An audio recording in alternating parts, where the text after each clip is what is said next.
We have a great guest speaker this week. Scott Kemp is a local leader and vice president of the Greater Danbury NAACP. He is also the co-founder of the Resist Crew, which I think JP's on too, one of the area's bridge brigades. In addition, Scott is actively involved in several organizations focused on immigration, youth support, food insecurity, agriculture, and the arts. Over the past year, he has helped organize multiple rallies throughout the community, including the Richfield No Kings. Scott's talk, All Lives Matter, is inspired by the work of Hank Willis Thomas. He will explore how lies and the erasure of history impact health, economics, equality, and justice.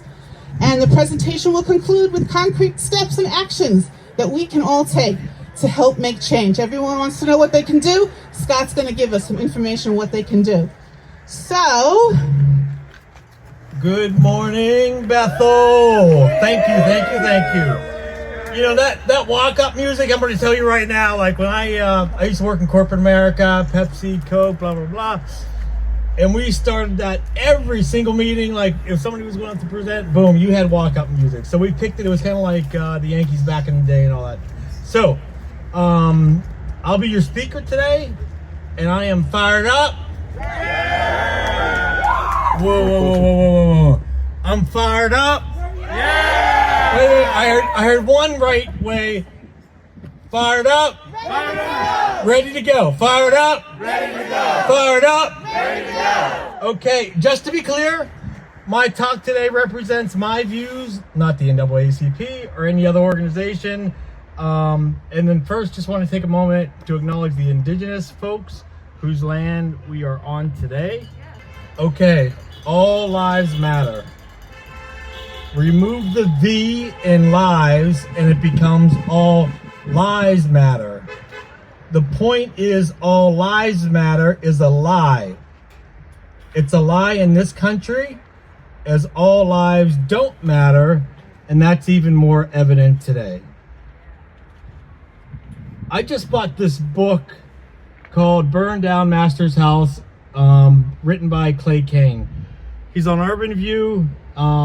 He's on Sirius XM, and obviously an author. And in the intro, I saw something, and I'm like, oh my gosh, sometimes your higher power talks to you. And this is a few times the last few weeks this has happened.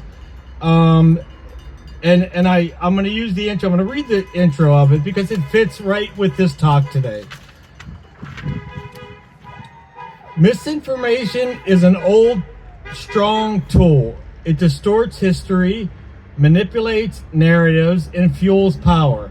Misinformation makes it possible to win elections, spark wars, and turn neighbors into enemies with the stroke of a pen or a simple click. The danger of being misled is more than ignorance, it's a political and social vulnerability. This has been going on a long time, misinformation. And lies. Basically, let's call it lies. That wannabe dictator in the White House right now is the master of it. And that's why I'm here to talk today. Lies, misinformation, twisting, and omitting. So, all lives matter. I'm going to give you a personal example for me. A couple of summers ago, my daughter, she's in high school, she's taking AP History at Richfield High School. There was a book on the table, it was open. And I started to read it. And frankly, I'll tell you, my wife was like more involved in the education thing than I was. But I started reading this, and the verse was this that caught my eye. In some interracial relationships, the coercion was subtle. We're talking about enslavement. In some cases, black women sought the liaison to gain advantages for themselves or their children. Relationships with an enslaved person? They're talking about like it was something, like it was a romance novel, like that enslaver was bringing Valentine's candy to the enslaved person. Hell no, it wasn't like that, right? But that's the whitewashing that happens with this. Oh, it wasn't so bad. And who was the person that validated this? Who validated it that, oh, this is what was happening? Then I look at the other book. The other book says this: on some plantations, African workers receive kindness, even affection from their masters and mistresses, and display genuine devotion in return. Receive kindness and even affection. Are you fucking kidding me? Excuse me. It sounds like you're treating a pet, right? And this is what our kids are getting taught. And this isn't just Richfield High School. Okay, look at your books. There were 2 books, right? There were 2 books. One was new, one was old, and I'll get into kind of that whole thing. So, kind of what happened? Let's hear more of that story. I end up in front of 6 to 8 people at the high school, administrators, blah, blah, blah, blah, blah. What's the first thing they tell me? Oh, Scott, we don't use books anymore. Okay, my daughter's reading this. I paid for the book through my taxes, but you're going to sit here and lie to me and tell me we don't use books. Maybe not like the old days when I was in school. The worst was this. One administrator said to me, Scott, I just have to explain to you that we use critical thinking in Richfield High School. We've been teaching critical thinking so that the kids will, they'll come up and they'll talk to the teachers and they'll question what's in those books. I said, really? So I went around to those 6 to 8 teachers and I said, how many years have you been here? How many years have you been here? How many years have you been here? 10, 15, 5. How many kids have ever come to you and said this was an issue? Absolutely none. Okay? So I can't. This stuff has been so watered down over the years, it's ingrained into our system. The very, very worst part was I looked at the names of the kids that had signed out the book for the year, and I knew some of those names. And I began to question, did those kids believe what they saw, and are they passing it to their kids? Right? So that same thing. This just ties to enslavement, that, hey, it wasn't that bad. Oh, those black people, they're crying about this and blah, blah, blah. Get over it, right? No. These were rapes. These were beatings. These were killings. These were tortures. These were mental abuse. These were buck breaking. And if you don't know what the hell those are, look it up. I'm not going to go into it right now. Those effects are close. These are only a few generations back. When I look, and I'll tell you right now, my great-grandmother was enslaved, right? That's her great-grandmother. Not great-great-great-great-great. So this stuff was close to us, right? That effect is still here, right? But people want to say, fucking get over it. No, I'm not over it. You shouldn't be. Thank you. Then the other thing when they talk about enslavement is there weren't any folks resisting. They liked it. That ties back to what you hear, right? Probably right now we can't name 2 or 3 revolts, right? And they were there. And that diminishes this resistance. All lies do matter. And I said all lies, no V. How many white allies do we know in the fight for equal rights, right? Over the times, early on. I can name John Brown from Connecticut. He was a badass, right? But I can't get too much further after that. Why is that? They were there. I can tell you, I had a cousin that he was down with the Freedom Riders, the Bridges, and I can remember him telling me about the white allies that were there. And those folks got the shit beat out of them in a lot of cases. And they put on risk. But why don't we know about that? Why don't we talk about it? Because they don't want that to happen, right? They don't want it to happen. They don't want that cooperation and working together. All lives matter. There is this myth that enslavement and discrimination did not happen in the North. I'll give you some numbers. 1637-38, the first record of enslavement in New England. 1639, the first record of enslavement in Connecticut. The Underground Railroad, an act of resistance, actually did run through Ridgefield, Connecticut. And I'm sure, I don't know the Bethel history as well, I'm sure through here. Does anyone know, does anyone know about, has anyone ever heard of the thing called Central Park? Put your hand up if you know about Central Park, okay? Does anybody know about Seneca Village?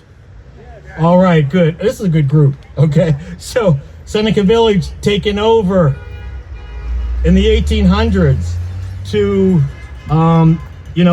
which was free blacks and their area taken over to build Central Park. You look at 84, Route 84 in Connecticut. If you go to Hartford, where did it go through? What did it destroy? Black neighborhood, straight through it. Forget them. I'm going to back you up. We were talking about, and I'm going to call it Jim Crow of the North, because that's what it is. There was a young man in 1933, graduated from Duquesne University in Pittsburgh, was signed and went to the Pittsburgh Steelers. He was African American. He goes on one of his first road trips with the team. When he gets there, sorry, you can't come in. You can't come in. You're not allowed to stay here. Anybody want to take a guess at where this was? Was it Alabama? No. New York City. New York City in 1933. Who did he call? And I'm a proud member of the NAACP. He called the NAACP. And they took care of him. Sad thing about this story is, in 1933, after 1933, there were no more blacks in the NFL. Until 1946. Part of that was the Southern teams. Part of that was the Commanders owner, way back in the day, really pushed this. And so you didn't have any blacks because of that. But my point is the Jim Crow. I mean, there were places you could not go. I know where I grew up in Western Pennsylvania. There were places you didn't go. People laughed at me when we knocked doors for politicians and everything, where I won't go on someone's lawn, right? Part of that is I'm scared shitless from way back in the day of people yelling at stuff at you, dogs coming at you if you went in those areas. So I stayed away. My point is, the North, I'm not going to say was just as bad, but man, there was Jim Crow in the North, right? There was enslavement in the North too. The last elections. The Haitians are eating cats and dogs in Charleroi, PA. I was in Western Pennsylvania and I door knocked for 4 weeks. And we went to a meeting, and those folks were there from Charleroi, right? And I asked them, and they probably saw the look on their face. I didn't even ask them, frankly. They came out with it first, and they told me, hey, things are all good until this knucklehead brought this stuff up. But spreading those lies brings on fear in the community, dehumanizes folks, dehumanizes the strong Haitian folks who were the first to kick colonizers out and then held by ransom by the rest of the world, right? And you're going to say terrible stuff like that? We can't have it. So what can I do, right? I know I gave you some examples and all that of different things. You can support Black-led organizations. like the NAACP, you can join the NAACP, and we welcome you, okay? And our Danbury group is part of, Bethel is part of the Danbury group. The Urban League, the Black Press, especially right now, the Black Press, they're the ones that are telling the truth. They're more independent than everyone else that we're getting. And there's a long, great history with them. Black artist, Hank Willis Thomas. I'm going to talk to you about Clay in a little bit, or we did. But those folks, that art inspires people and just inspires people, addresses issues, and you see it on a lot of stuff that you have, right? Look at all the banners and everything, right? That's art. Okay, be intentional. I used to laugh when people say, be intentional. What does that mean? Blah, blah, blah. Okay, we were at an ACLU meeting. I have a friend here, and Cindy was there too. And a white woman, she asked me, she said, Scott, she said, she was from New Haven. She's from New Haven. In our group, we would like to have more black folks. Number one, I give her credit for asking the question, right? She said she was having a hard time getting people, finding people and all that. And immediately it clicked to me. I know the NAACP has a kind of a thing every Wednesday morning, and she actually lived close to it. And I said, go down there and talk to folks, right? Don't rely on emails and all that type of stuff. Go ahead and meet folks. And I think she was able to connect, which is great. But I'm glad she asked the question, but be intentional. Like, go to meet people where they are. That doesn't have to, and this doesn't have to, this isn't race at all. You know, like that, you can use that for anything. Connecticut Food Share, one of the companies I used to work for, proud to work for. I started there in the middle of the pandemic, in the middle of a merger. And we had a program where we would buy from local farmers, right? And I asked them, how many farmers of color are we buying from? Specifically black. Well, we buy from 3 farmers. That's it, right? 3 white farmers. And a lot of people told me there aren't many black farmers in Connecticut. Same thing, Department of Ag in Connecticut, and I love those folks too. Well, I went to them and I found folks like on Instagram, and you know how it works. Once you get one, you get another, and bloom. And I went to Bridgeport during the winter and talked to folks when they weren't busy. We developed a program. It became one of the best programs in the country in terms of, we had 30 people of color involved in this versus 0 before. And by the way, some of the foods they were producing were the foods that folks wanted, right? So it was a good thing. It was a good thing to get them started. And I'll speed up because I know I'm probably getting a little close. Switching roles, right? So I heard this from Dr. William Barber. He talked about, he was going to a meeting and he would normally talk about civil rights. And the woman that he was with was going to talk about reproductive rights. They decided to switch. And it comes across so much more powerful, right? So that's one, that I would definitely do. The other thing, real quick, Jim Himes. I went to a town hall in Stamford, and I wanted to question him on, they did HR 719, which honored Charlie Kirk, right?